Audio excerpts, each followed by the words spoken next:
আসসালামু আলাইকুম everyone, welcome back to my channel. মাছ দেখে বুঝতেই পারছো যে আজকে কি রান্না করব। আজকে এই ফলি মাছটাই রান্না করব, ফলি মাছের কোপ্তা রান্না করব। তো এখানে কিন্তু দুটো ফলি মাছ নিয়েছিলাম। ফলি মাছগুলো অত বড় ছিল না, ছোট ছিল, তাই আর কি বেশি সময় লাগেনি। আর এখানে কিন্তু আমার আপু ছেঁচে দিচ্ছিল মাছটাকে, আমি একেবারে হাত দিয়ে ধরিনি। আমার কাছে কীরকম গন্ধ লাগতেছিল, মানে এই মাছের গন্ধটা আমার কাছে ভালোই লাগতেছিল না। তো যাই হোক, ফলি মাছটা রান্না করা কিন্তু আমি আমার বোন, আমার নানুকে দেখেছি যখন আমরা ছোট ছিলাম। এখন কিন্তু অনেকেই কোপ্তাটা রান্না করে না বাসায়, মানে এই ঝামেলাটা করতেই চায় না। সবাই মাছ কিন্তু কেটে রান্না করে ফেলে। ফলি মাছের ঝোলটা বলতে গেলে উঠেই গিয়েছে। তো যাই হোক, আমার নানুকে দেখেছিলাম, ওইটাই আমার মনে আছে যে তিনি কিভাবে রান্না করেছিল, বাট কি কি মশলা দিয়েছে সেটা আমার মনে নাই। তাই এখানে কিন্তু আমার আন্টি আছে, মা আছে, তাদের তো ভালো করে মনে আছে, কারণ তারা তো তখন বড়ই ছিল।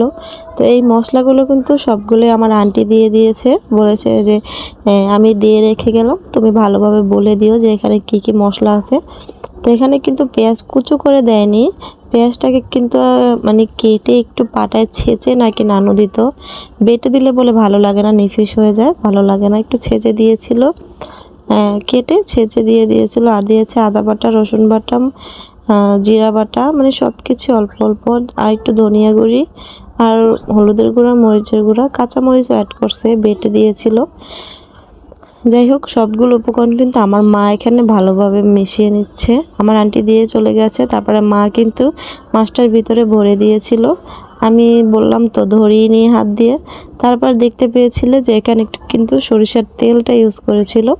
কিছু পরিমাণ সরিষার তেল দিয়ে ভালোভাবে মেখেই কিন্তু মা ফলি মাছের যে চামড়াটা ছিল ওটার ভিতরেই কিন্তু ভরে দিচ্ছে। তো এখন অনেকেই কি করে, মানে কোনো মাছ যদি কোপ্তা খায় তাহলে কিন্তু চামড়াটার ভিতরে ভরে ঝামেলা করতে চায় না, একেবারে বড়ার মতো আছে না, টিকার মতো করে ভেজে খেয়ে ফেলে, ওরভাবেও করা যায়। কিন্তু বাট আমি একটু অন্যরকম করলাম। ফলি মাছের মাছটার ভিতরে ভরলেই তো বোঝা যায় না যে ফলি মাছের কোপ্তাটা রান্না করা হয়েছে, বা দেখতেও সুন্দর লাগে। যাই হোক, আমার নানুর মতো কিন্তু করেই কিন্তু আমরা রান্না করতেছি। তো এখানে ফলি মাছের চামড়াটার ভিতরে ভরে কিন্তু আমরা ভেজে নিব একেবারে আলতো আঁচে। অনেক বছর পর যেহেতু রান্না করতেছিল মা আন্টি, তাই আর কি ভুলে গেছে যে কিভাবে মানে করতে হয়। তো অনেকটা মাছ চামড়ার ভিতরে ভরে দিয়েছিল, আর অনেকটা বাকি রয়ে গিয়েছিল, ওটাকে কিন্তু আমরা একেবারে টিকার মতো করে ভেজে নিয়েছিলাম। আন্টি বলতেছে কি পুরোটা দিয়ে দিলে নাকি আরও ফুলতো, আরও সুন্দর লাগতো। যাই হোক, মা ভাবছে যে সাইড দিয়ে হয়তো বের হয়ে যাবে, তাই আর কি কিন্তু বেশিরভাগটা দিয়েছে, আর অল্প কিছু রেখে দিয়েছিল, ওটাকে টিকার মতো করে ভেজে নিয়েছিলাম আমি। তো এই মাছটা কিন্তু আলতো আজে ভাজতে হবে একেবারে আস্তে আস্তে, না হলে কিন্তু ভিতরের মাছটা সেদ্ধ হবে না, কাঁচা থেকে যাবে, ভালো লাগবে না। আমি কিন্তু ভেজেছিলাম পুরাটাই, আমি একেবারে আলতো আজে করে ভেজে নিয়েছিলাম। আর দেখতে পাচ্ছ বাকিটা দিয়ে চারটা হয়েছিল, টিকার মতো ভেজে নিয়েছে, মানে বড়ার মতো করে চারটা হয়েছে, আর আনা মাছ হয়েছে দুটো। ওটা কিন্তু আমি পিস পিস করে কেটে নিয়েছিলাম, এই যে দেখতেই পাচ্ছ কেটে নিয়েছি।